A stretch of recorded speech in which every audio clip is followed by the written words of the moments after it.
This is 60 Seconds for Sunday from the monks of St. Benedict's Abbey. Today's gospel is a great favorite for monks. It is a beautiful gospel for the monastic life, because here we receive in its entirety the meaning of the monastic vow of stability, which is an image of the paradigm of the Christian life for all Christians. What is the stability that we seek? The stability that is given to us for the sake of transforming our lives into the life of Christ. Jesus tells us, "I am the true vine, and my Father is the vine grower. He takes away every branch of me that doesn't bear fruit, and every one that does, he prunes so that it bears more fruit.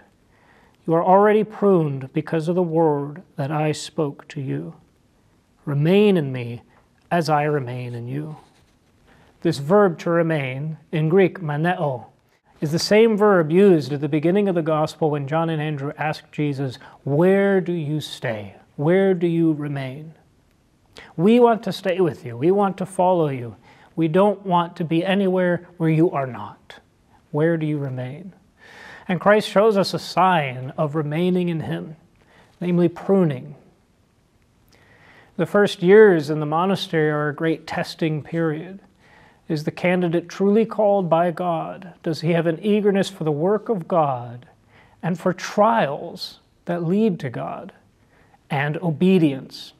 These are the three signs Benedict gives as indicators.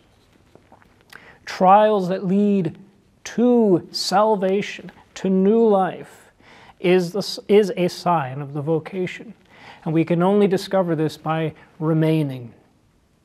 However, the remaining in the monastery, the remaining in a marriage, the remaining in the vocation that God calls us to is not one of blind, sheer willpower, but it's rooted in faith, born out of an encounter with an exceptional presence, Jesus Christ, who here has made this promise to me of new life in him.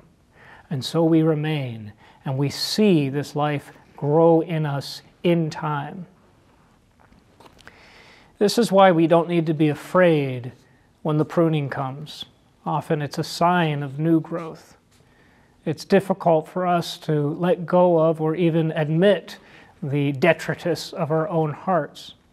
But this is why we are comforted in 1 John in the second reading that God is greater than our hearts, and he knows everything.